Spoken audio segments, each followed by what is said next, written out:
from North America, and I believe it's hot.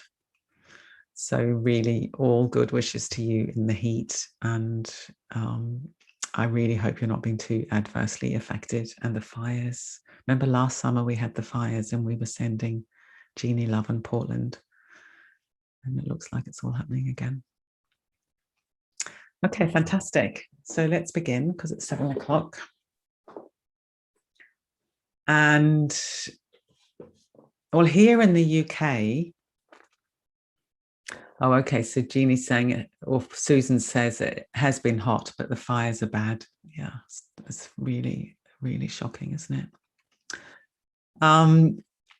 Yeah, so I was saying here in the UK, we're now back in this dealing with uncertainty, change, maybe anxiety, because next Monday, the government's, as far as I understand, easing all restrictions in terms of the law, but there's recommendations. But we're going to be a country where the responsibility for keeping COVID under control is being put onto the individual. Whatever you think of that, I'm not going to get into, the politics of it, but nonetheless, we're heading once again into these times of change, into these times of uncertainty, because it is uncertain what's going to happen as far as I can tell. Obviously, I've been out of action, but I've been back for more than a week and I've caught up with the news, and it seems that it might all be fine and it might not all be fine. So we're still living with COVID, we're still living with all the implications of that. And at the same time, we've probably, many of us, got busier lives because suddenly we can go out and about and do more things. So obviously the final restrictions are eased on Monday, but there's been a big easing over the last little while. And it's so interesting. I mean, I'm glad that I can do more things and I've got more choice, more freedom, and also it's dealing with just stimulation and maybe some of us are feeling busy again, I don't know. So I thought we'd just do a really calming, settling practice tonight. We've talked this a lot during the pandemic about just working with the mind by coming back into the body, into the moment, taking it one moment at a time. If the mind's rushing off into the future, just call it back. All we know is now. That's all we know. And all we know is that there is a virus that's new to our species. And all we know is that there's a fairly effective vaccine. And all we know is that we're all in the unknown. And it's very easy for the mind to speculate. That's what human minds are very, very good at, is doing a whole parade of what ifs. But they are all actually just imagined. They're all mind created. All we know is, this moment and this one and this one. And if we can move into the future, grounded, present, open, kind, then we will meet whatever is waiting for us down the road with dignity and with greater ease. We may still have lots of mental events, of course. I'm not saying they won't happen, but we don't need to get swept away by them. We can just keep on coming back home. So I've got a poem tonight that I really, really love. It's a Rumi poem, but it needs a little bit of explanation because he talks about dying in this poem. Now, obviously, this is not literally dying, but you could understand that every moment we're dying to who we were a moment ago, and we're letting in the new, so that life is a whole process of letting go, letting in, letting go, letting in. So rather than holding on, we just release. We release, release, release, open, open, open, release, release, release. And that's a much better way of living than being tight and contracted and sort of gripping on to ourselves, to our views, to our beliefs, to our opinions, all these things that we cling on to. or stories about the virus, perhaps. So I think what Rumi's meaning here is we're dying into the new life. We're dying into the new life that is continually arriving, dying into the new life. And he calls it this new love, which I think is very beautiful. So we're dying into the new love of what this moment will bring and this moment will bring. So we can love this life that is arriving moment by moment by moment.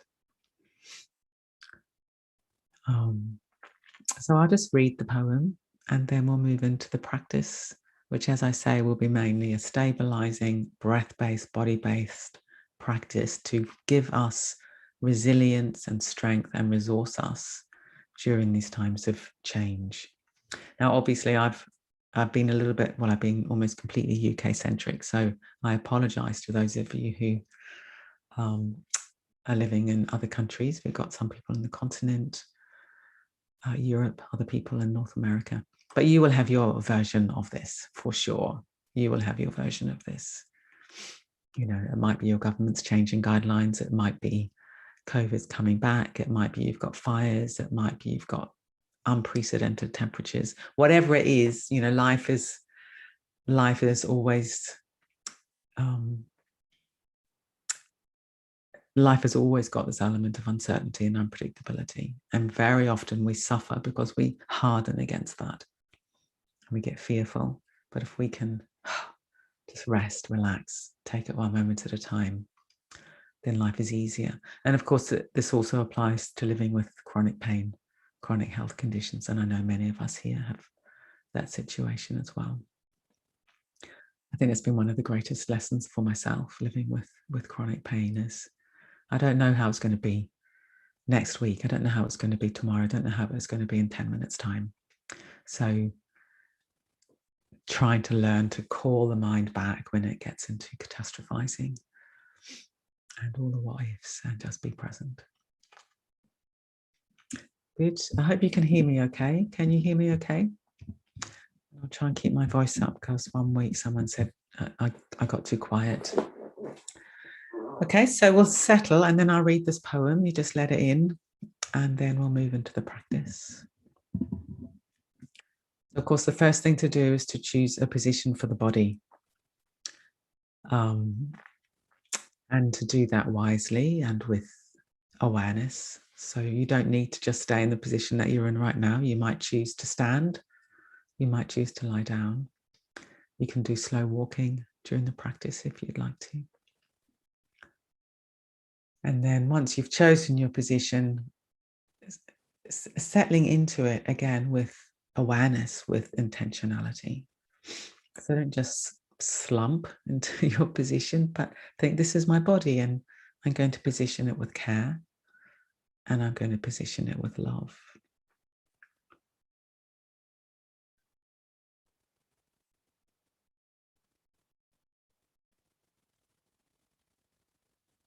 So settling into this position, feeling the contact between your body and the surface it's resting upon. So if you're sitting, this will be the bottom, and the bottom on the chair, the feet on the floor.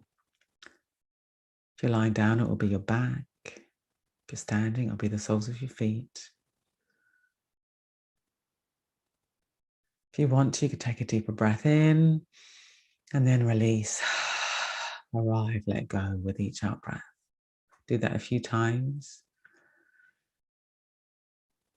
Just letting go of whatever's been happening before.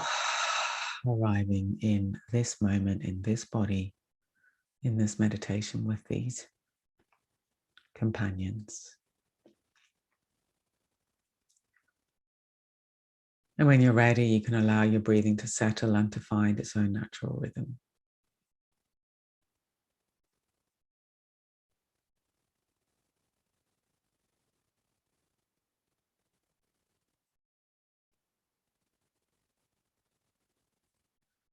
And this is Rumi's poem on quietness, which is how we will be for the next 20 minutes or so. He's talking about dying to this new life that's arriving in this moment. Inside this new love, die. Your way begins on the other sky. Your way begins on the other side. Become the sky. Take an axe to the prison wall. Escape. Walk out like someone suddenly born into color. Do it now. You're covered with thick cloud. Slide out the side. Die and be quiet. Quietness is the surest sign that you've died. Your old life was a frantic running from silence. The speechless full moon comes out now. Inside this new love, die. Your way begins on the other side. Become the sky. Take an axe to the prison wall. Escape. Walk out like someone suddenly born into color. Do it now. You're covered with thick cloud. Slide out the side. Die and be quiet. Quietness is the surest sign that you've died. Your old life was a frantic running from silence. The speechless full moon comes out now.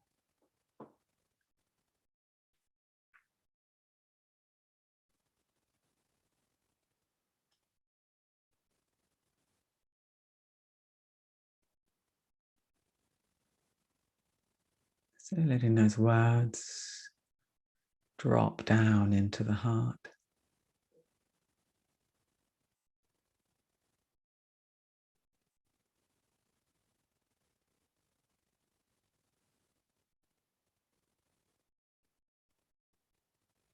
It's got such beautiful lines. Become the sky. Walk out like someone suddenly born into color. You're covered with thick cloud. Slide out the side. I love that. Slide out the side.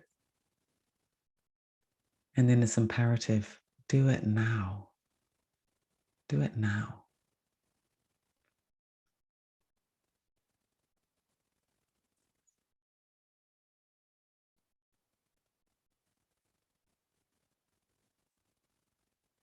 So let's bring all of ourselves into this practice of settling and resting and becoming silent and opening to this new life which is arriving every single moment. So let's take our awareness right down inside the body to come to rest in the feet first of all.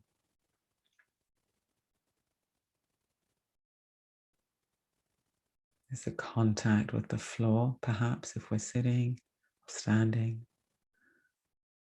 If you're lying down, then my feet may be resting on the bed. And maybe you can feel your feet strongly. Maybe the sensations are intense. Or maybe you can't feel your feet. Maybe they're dull or numb. Doesn't matter. The main thing is to be aware. However your feet are showing up. And seeing if we can inhabit the feet with awareness.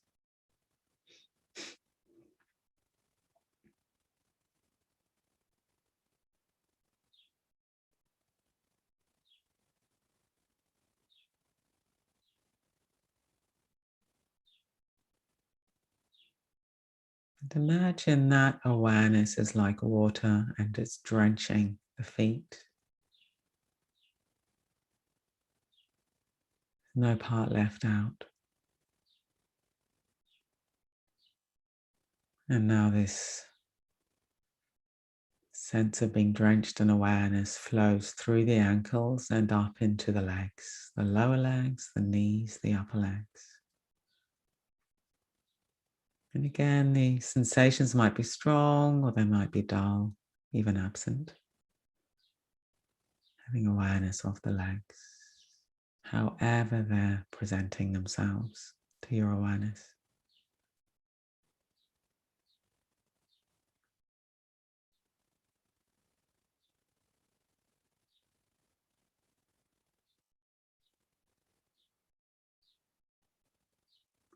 And if you've got pain or discomfort anywhere in the legs or the feet, just notice, is there any tendency to harden against those perceptions, those sensations, to push away? If you notice that, just seeing if you can soften it a little bit. And notice how what you're calling pain is a flow of sensations. It's never exactly the same one moment to the next. So rather than contracting against it and solidifying it with our perception, let's allow it to flow through the moments with kindliness, gentleness.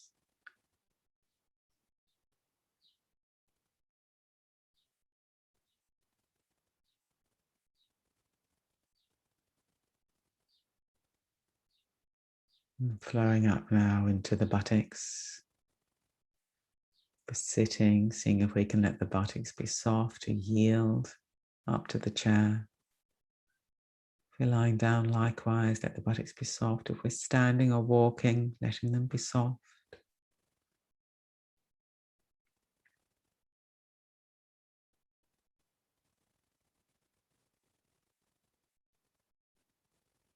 And allowing our awareness to pour up into the whole torso. There's the back, from the very bottom to the very top, and the breadth of the back. There's the belly, there's the chest, there's the sides of the torso.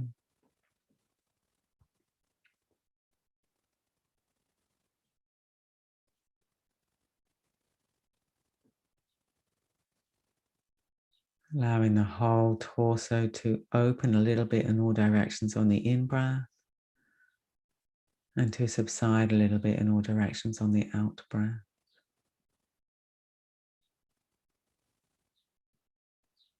Seeing if we can allow this to be natural. There's no need to force or strain.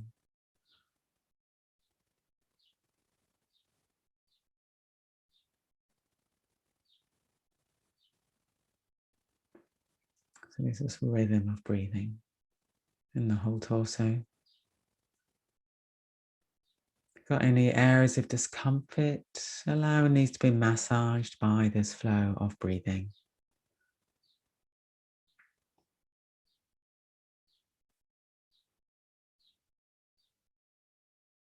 Always yielding the body up to the support.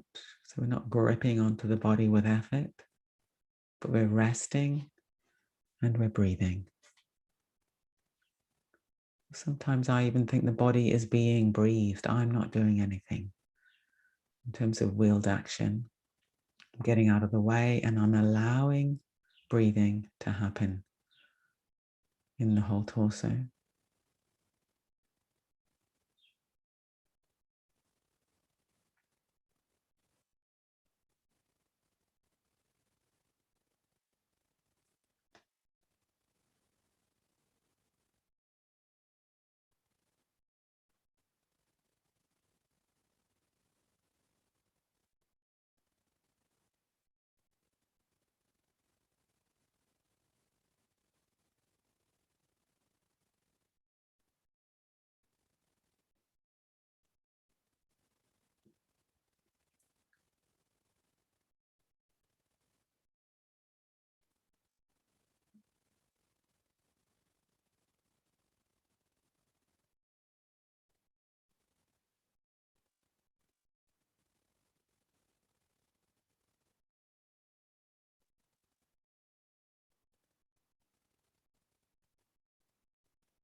Now coming to the shoulders. See if there's any movement with breathing in the shoulders, completely effortless and receptive. But as there's this rhythm in the torso, there's a kind of echo in the shoulders, perhaps. And checking the position of the arms, if we're sitting or lying, having the hands supported, so the shoulders can just fall away from the midline of the body. We don't need to hold on to the arms with effort. Likewise, if we're standing or walking, letting the arms hang gently at the side of the body. I always enjoy having the sense of my shoulders just very gently falling away from the midline of the body and resting into gravity.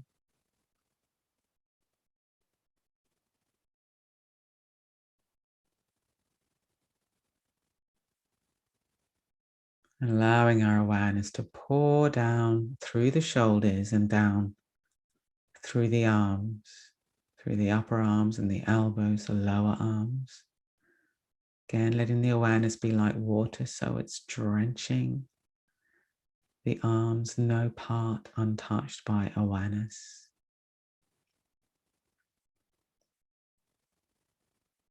Down to the wrists and the hands and the fingers. So our awareness is going all the way to the tips of the fingers and the thumbs. And again, maybe sensations are strong, intense, maybe painful. Or maybe your arms and hands feel numb. Can't really feel them. That's also fine. That's your experience. But seeing if we can inhabit the arms with awareness, however we're experiencing them.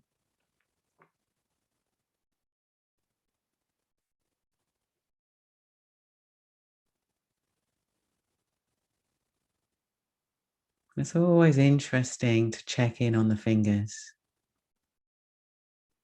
and see if we can let them be soft in the here and now. Very often when we're caught up in the future, maybe worrying about the future, there's a kind of reaching in the fingers.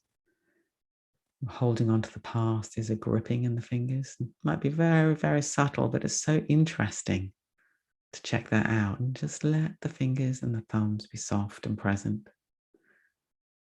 And as we do that, very often the mind softens and becomes more present.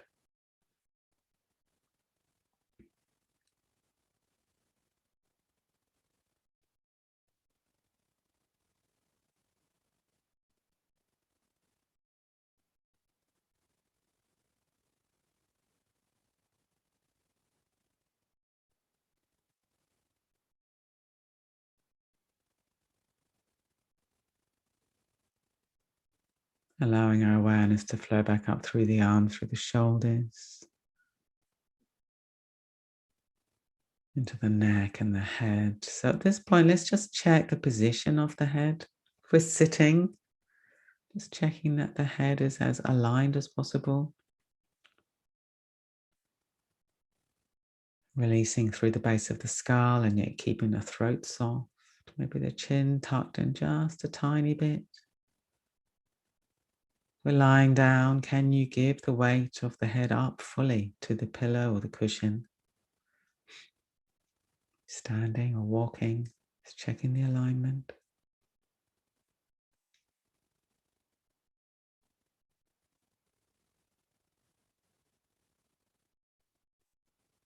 Letting the neck be full of awareness and the head be full of awareness. Let's see if we can experience the head as a limb of the body rather than just the place where thoughts happen. We often think of the head and the body as being somehow separate. The head is part of the body.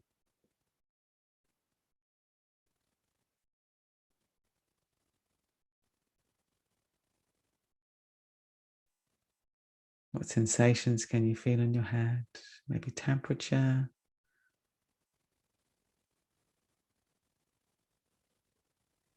Feel your hair in some kind of way.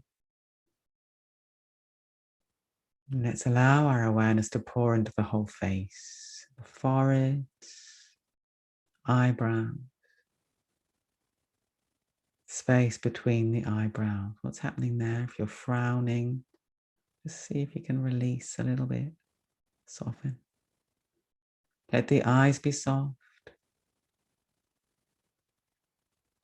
cheeks,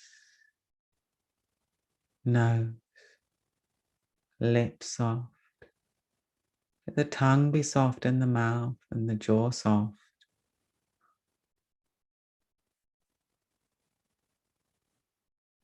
So the breath can flow freely in and out of the body, through the nose, through the back of the mouth.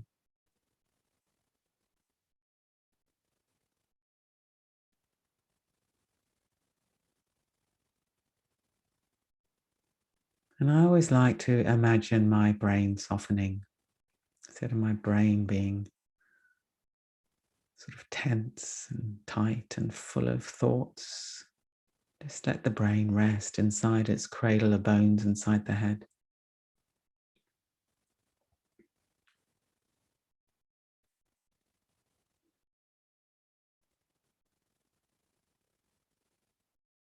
And even this cradle of bones inside the head flexes ever so slightly with breathing. You won't feel it. It's very, very subtle. But I always love this kind of, even the idea or the imagination that my brain is resting in a little cradle that's being breathed. Helps me soften, helps me settle.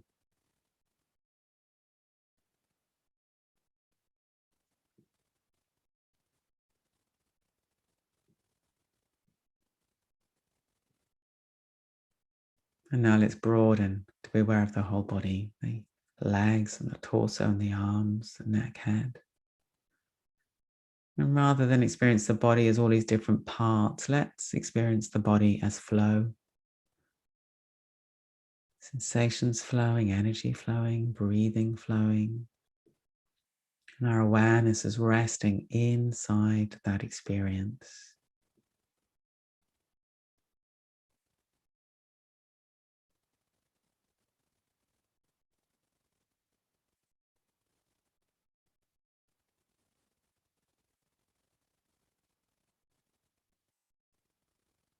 So rather than our awareness being tight and contracted, our awareness can be open and broad and deep and vast.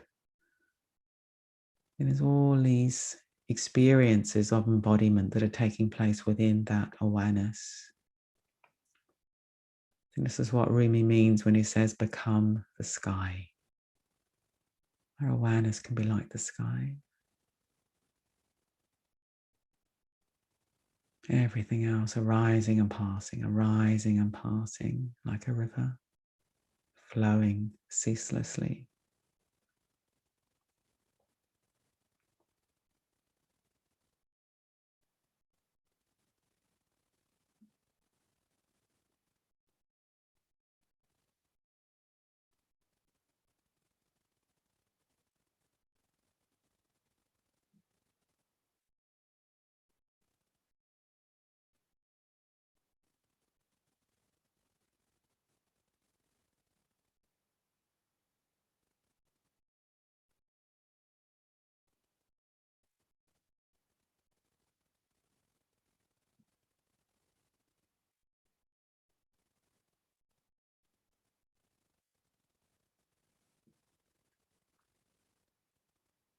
It's time to begin to bring this practice to a close, but let's form an intention to take this quality of awareness with us into whatever's coming next.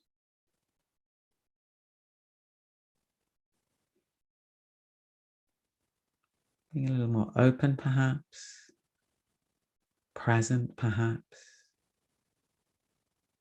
less contracted and tight, perhaps, or grounded.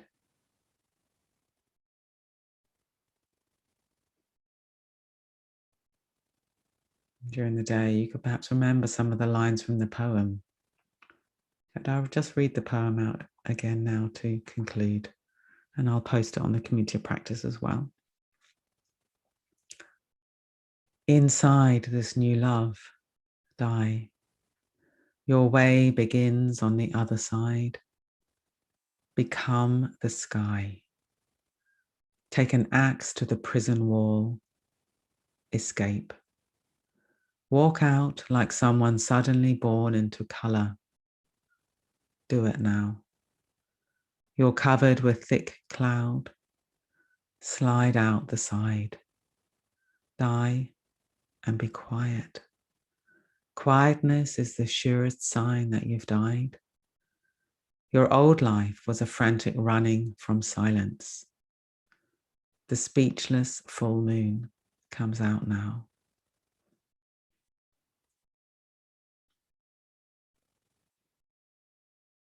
So when you're ready, you could just bring a little bit of movement into the body, keeping the sense of openness and flow. Opening the eyes when you're ready.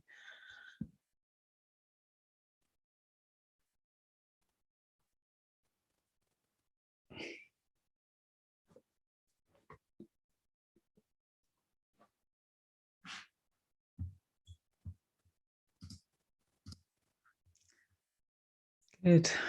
So thank you all very much for joining me and everyone else in this practice. It's always very, very supportive to practice with other people. And if you want to put anything in the chat box, by all means do so. If you want to just slip away quietly, by all means do so. But we can just have a little bit of time for community if you would like. And yeah, I really wish you all the best with all the changes and the times. I'll read some of the comments out just so that everyone's included. It was grounding. Oh, Ollie's put the weekend retreat link in, so it's not too late to book for that if you'd like to come. I'm really looking forward to it. Really, yeah, I feel quite quietly excited about it. I think it's going to be good. Wonderful, flowing. Everyone, thank you, and everyone go well. Thank you for a lovely practice. I'm sensing a strong invitation to keep letting go. Yes. And of course, the flip side of letting go, this is very, very important. The flip side of letting go is letting in. Because if we let go, we're allowing space for something new to arrive. So it's also a welcoming. It's not just a letting go, it's also a welcoming. But I've been thinking, I might have said this last week, I've been thinking that the in-breath is saying yes to life. And then the out-breath is releasing and letting go. And that can be quite powerful. Someone's saying it's just what I needed today. Love the relaxing of my brain. Yes. Those of us who think a lot, it's such a relief, isn't it? I'm not saying that's you, but it can be me. And then someone's saying, since I've been running from silence most of my life, this was a very powerful and welcome precipice. Many, many thanks. Once again, that's very interesting. A precipice. I think it can be like that.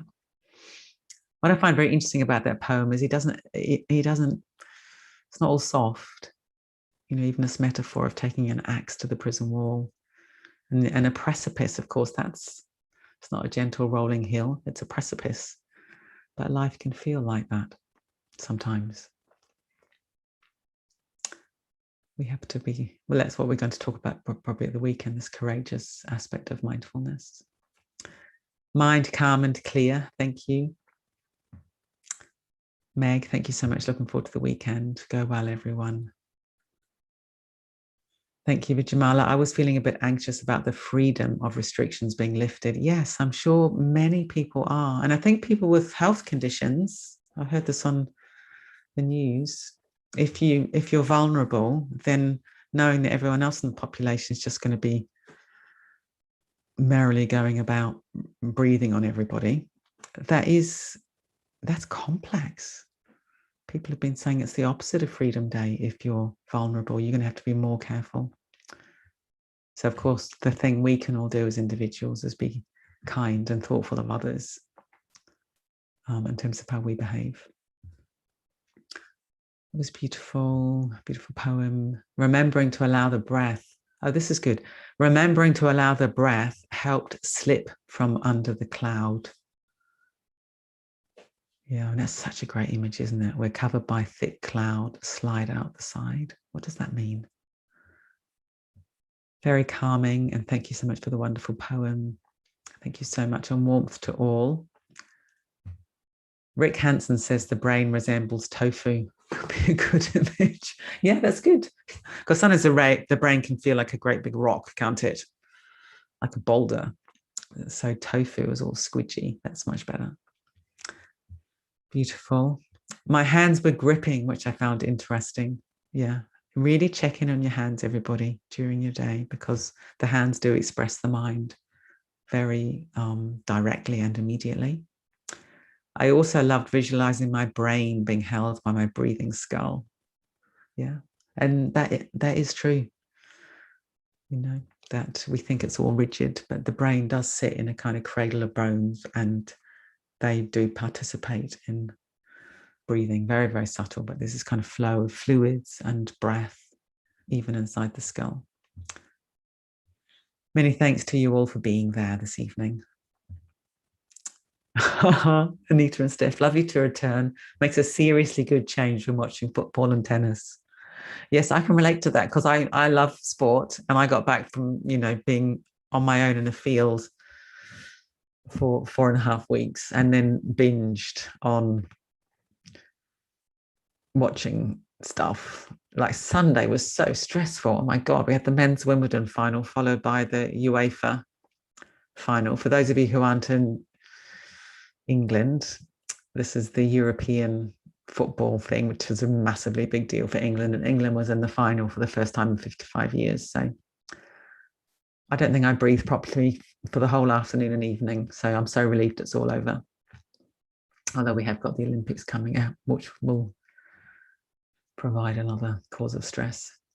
Anyway, on that note, probably most of you don't enjoy sport, so, or maybe some of you don't, but some of you do, obviously.